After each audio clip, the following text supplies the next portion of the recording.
नमस्कार दोस्तों, राधे राधे। स्वागत है आपका मेरे इस चैनल माँ धर्मगंगा में।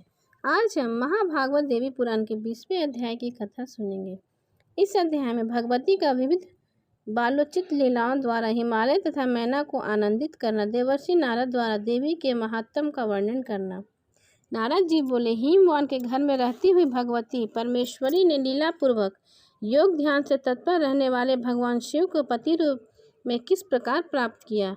प्रभु, संसार के विरक्त महायोगी भगवान शिव ने परम योग का त्याग करके विवाह करने में अपना मन क्यों प्रवृत्त किया, और उन पार्वती ने कामदेव के शत्रु महादेव के आधार को किस प्रकार प्राप्त किया। महेश्वर, आप सब मुझे विस्तार पूर्वक बताइए। श्री महादेव जी बोले, महात्मे, जो दुर्गा इस जगत को परा माया से मोह में डाल देती है, उसकी माया को भला कौन जान सकता है। समस्त लोगों का सृजन, पालन तथा संहार करने वाली जो माया स्वरूपणी दुर्गा है, वह शिशु रूप धारण कर हिमालय के घर में रहने लगी। तदुपरांत वर्षा ऋतु में बढ़ती हुई गंगा नदी की भांति वे निरंतर बढ़ने लगी और सरकालीन ज्योत्सना भी भांति दिन प्रतिदिन सौंदर्य संपन्न होती गई। वे पार्वती सखियों के साथ नित्य क्रीड़ा करती और अपनी लीला तथा गुणों के द्वारा अपने माता पिता को सदा संतृप्त रखती। गिरिराज, हिमालय तथा मैना उनके मुख को बार बार देखने में अपनी दृष्टि लगाए रहते थे और अनुमात्र समय के लिए भी अनंत नहीं ले जाते थे। मुनि से तप करने वाले के लिए कुछ भी असाध्य नहीं, और तप करने से जो प्राप्त नहीं हो सकता उस फल का कोई अस्तित्व ही नहीं। ब्रह्मा आदि देवताओं को भी जिन भगवती के दर्शन दुर्लभ हैं, प्राणियों को तारने वाली उन जगदम्बा को दिन रात अपनी गोद में लेकर हिमवान तथा उनकी मेनका पुत्री भाव से कुतूहल पूर्वक उन्हें देखते रहते। सुरश्रेष्ठ, इस प्रकार जो लोग भक्ति पूर्वक उनकी उपासना करते हैं, वे जगदम्बा भगवती उन्हें वांछित वर प्रदान करती हैं और कठिनाई से प्राप्त होने योग्य होते हुए भी सरलता से उन्हें प्राप्त हो जाती हैं। इस प्रकार हिमालय के घर में रहती हुई वे साक्षात भगवती अपने माता पिता को सर्वदा संतुष्ट एवं तृप्त करते रहीं। एक समय गिरिराज हिमालय अपनी पुत्री परमेश्वरी भगवती को गोद में लेकर उन्हें अपने हृदय से लगाकर आनंद पूर्वक बैठे हुए थे। उसी समय मुनि श्रेष्ठ नारद भगवती महेश्वरी के दर्शन के लिए आकाश मार्ग से वहां पहुंचे। उस समय उन्होंने शरद रात्रि की चंद्र ज्योत्सना के समान निर्मल कांति वाली गौरी को हिमालय के संकिष्ट में बैठा हुआ देखा।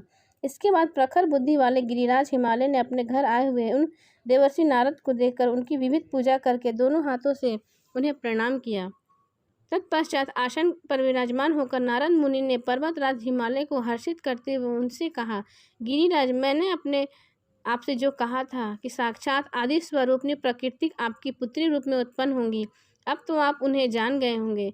उसी कारण से कल्याणमयी भगवती प्रकृति आपकी पुत्री के रूप में स्वयं जन्म ली हैं। ये प्रेम व शंभु के आधार को ग्रहण करने उनकी भार्या के रूप में प्रतिष्ठित होंगी। वे शंभु भी इन्हें छोड़कर किसी दूसरी स्त्री के साथ विवाह नहीं करेंगे। गिरिश्रेष्ठ, भगवान शिव इनकी ही द्वारा अर्धानीश्वर कहे जाएंगे। अंततः आपको यह कन्या परमेश्वर को अर्पण कर देनी चाहिए, क्योंकि देवी स्वरूपनी आपकी यह कन्या उन्हीं शंभु की पूर्व पत्नी है, जो इससे पहले दक्ष प्रजापति के घर में जन्मी थी। महात्मा, इन दोनों में परस्पर जैसे प्रेम होगा, वैसा प्रेम किन्हीं की पति पत्नी में न हुआ है, ना तो है और ना ही होगा। भगवान शिव इन्हीं की शक्ति से देवताओं के अनेक कार्य संपन्न करेंगे। इन भगवती का पुत्र भी महान बलशाली तथा पराक्रमी होगा, जिससे समान बलवान योद्धा ना तो हुआ है और ना होगा। अंत आप किसी अन्य को यह कन्या देने के लिए मन मत बनाइएगा। नारद मुनि का यह वचन सुनकर गिरिराज हिमालय ने उनसे कहा, सुना जाता है कि देवताओं के लिए भी अगोचर व महेश्वर अनासक तथा महान योगी हैं और उन्हें कठोर तपस्या भी की है।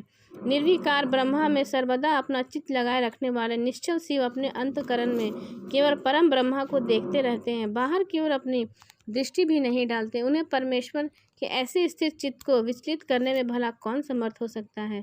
फिर वे मेरी इस कन्या को पति रूप में भला कैसे स्वीकार करेंगे।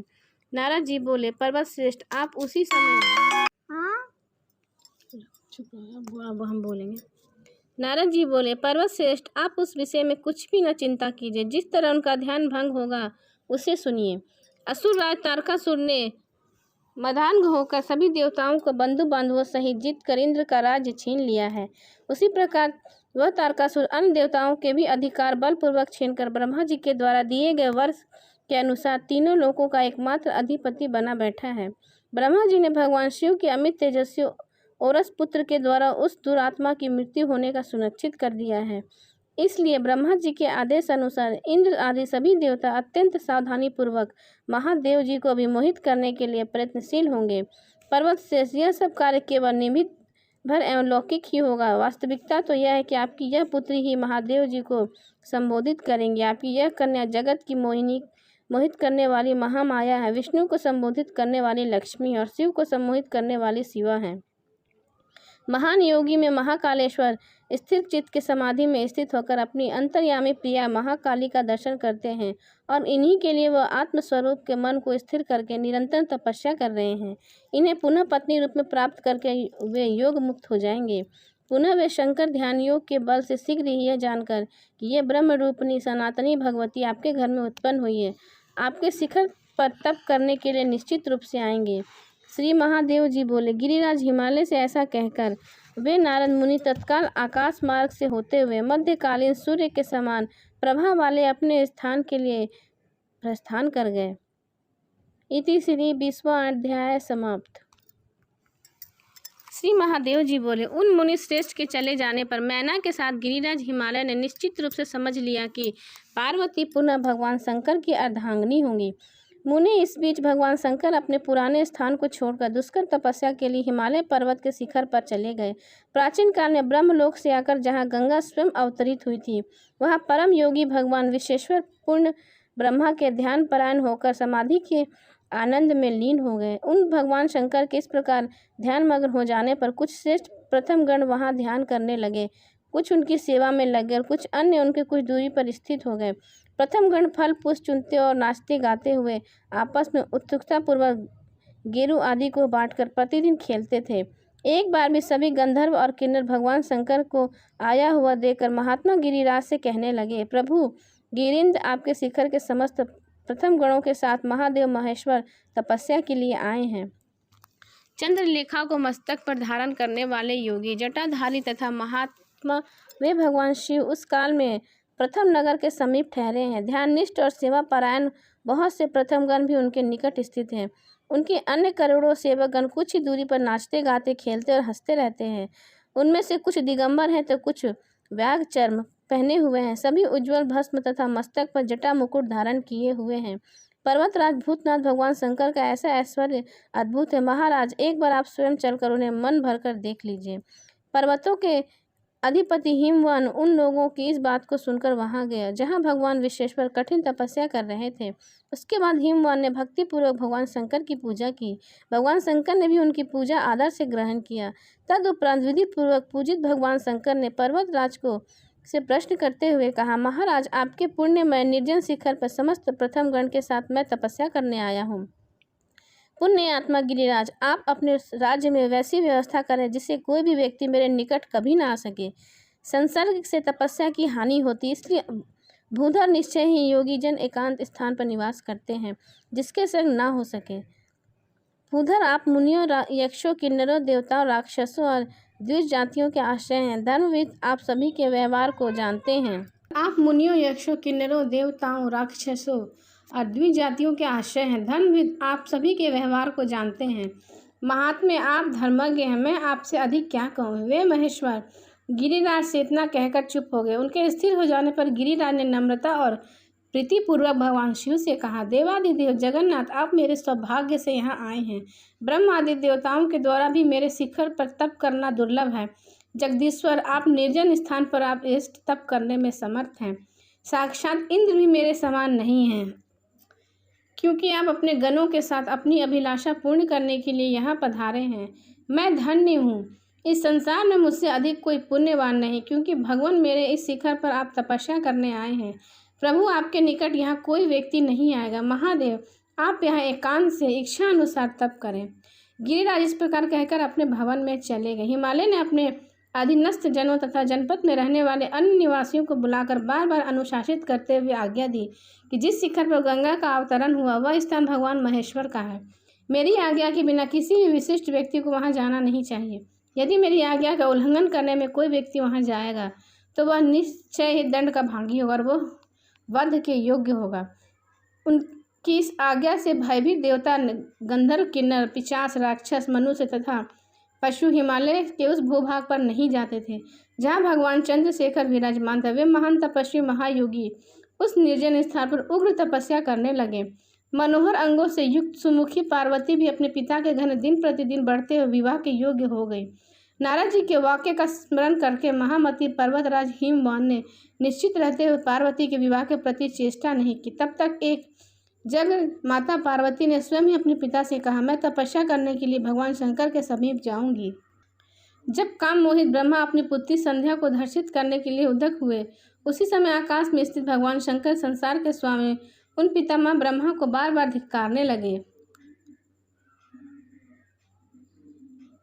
तब लज्जित होकर ब्रह्मा मल्लान्मुख हो गए। मैं संसार को मोहित करने वाली मुझे शिवा की तत्पूर्वक आराधना करने लगे। तत्परांत मेरे प्रसन्न होने पर उन्होंने मनोभिलाषित वर मांगा। पितामह ब्रह्मा वही मुझसे बोले कि माता, आप मनोहर रूप धारण करके संसार से विमुख हुए प्रभु महादेव को मोहित करें। आपको छोड़कर उनके मन में कोई आकर्षित उनको नहीं कर सकता, इसलिए आप अवतार लेकर भगवान शंकर को मोहित करने वाली हैं। स्त्री प्राप्ति की मेरी इच्छा मात्र को देखकर भगवान शंकर ने मेरी निंदा की। उससे मैं लज्जित और दुखी होकर आपके आश्रय में आया हूँ, इसलिए आप मुझे अनुग्रहित करें और भगवान शंकर को मोहित करें। जब वे भगवान शंकर सभी प्रकार के संग का परित्याग कर एकांत में निवास करेंगे, उसी समय आप इच्छानुकूल रूप धारण कर उन भगवान शंकर को मोहित करेंगे। इस प्रकार ब्रह्मा का संभाष और याचना सुनकर उनकी तपस्या से संतुष्ट होकर मैंने उनकी बात पूर्व में ही मान ली। इसलिए दक्ष के घर में सती के रूप में जन्म लेकर मैंने एक बार उन्हें उसी प्रकार मोहित किया था, जिस प्रकार सामान्य पुरुष को कोई सुंदरी स्त्री मोहित करती है। प्रजापति दक्ष के पुण्य नष्ट हो जाने पर आप दोनों ने मेरी उपासना की थी। तब दक्ष के घर मुझे शिवप्रिया ने अपने घर में जन्म लिया। वे परमेश्वर भगवान शंकर भी सती विरह से पीड़ित होकर मुझे प्राप्त करने के लिए दीर्घ काल से तप कर रहे हैं। मैं उनको वचन दे चुकी हूँ, अंत पुनः उनको ही पति के रूप में प्राप्त करूंगी, इसलिए मैं वहाँ जाऊंगी जहाँ भगवान चंद्रशेखर संपूर्ण प्रथम गणों के साथ निर्जन स्थान पर तपस्या में लीन है।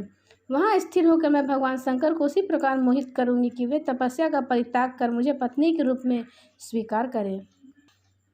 मुनिश्रेष्ठ, इस प्रकार उनकी प्रार्थना पूर्ण वाणी को सुनकर और देवर्षि नारद द्वारा कही गई बातों का स्मरण महामती गिरिराज हिमालय ने अपनी पुत्री को भगवान शंकर के समीप ले जाने के लिए सहसा मन बना लिया। मुनीश्वर मैना आंखों में आंसू भरकर शीघ्र ही पार्वती को अपनी गोद में लेकर जोर जोर से रोने लगी और अपनी पुत्री से कहने लगी, हे माता, आप मेरे प्राण के समान प्रिय और कोमल हैं। मुझे छोड़कर आप घोर वन में क्यों जाना चाहती हैं? तदुपरांत पार्वती उनको बार बार सांत्वना देकर अपने सुंदर कमल से उनके आंसू को पोंछने लगी। माता, आप सुंदर बुद्धि वाली, आप मेरे लिए चिंता न करें। मुझ पुत्री को अशोचनीय जानकर भी आप क्यों इस प्रकार मोहित हो रही हैं? मैं नित्य आनंद स्वरूपिणी साक्षात आदि शक्ति हूँ। मुझे घर में अथवा वन में कहीं भी दुख नहीं है। मैं शमशान में निवास करने वाली महाकाली स्वरूपी आसन पर रहने वाली माता हूँ। मुझे किसी भी निर्जन स्थान में भय नहीं। आप निश्चिंत रहें, मैं निश्चित ही उन महादेव को मोहित करके पुनः घर आती हूँ और उन शंभु को पति के रूप में प्राप्त कर भगवान शंकर के पास चली जाऊंगी। मैना पार्वती का महान भय देने वाला यह वचन सुनकर आश्चर्यचकित होकर उमा, इस प्रकार इसी से उनका नाम उमा प्रसिद्ध हो गया। तदुपरांत मैना गिरिराज हिमालय से बोली, यदि मेरी पुत्री भगवान शंकर के समीप जाएगी तो उसके साथ ये दोनों सखियां भी जाएंगी और दोनों फल पुष्पादि से सदा इनकी सहायता करेंगी। गिरिराज हिमालय सुमित्री पुत्री मैना के इस वचन को सुनकर उन दोनों सखियों के साथ अपनी पुत्री उमा को श्री विश्वनाथ के समीप ले गए। सभी देवगण गिरिराज के इस कार्य को देखकर हर्ष से युक्त हो गए और वे सभी भगवान शंकर के कान में पुष्पवृष्टि करने लगे। इति श्री 21वां अध्याय समाप्त।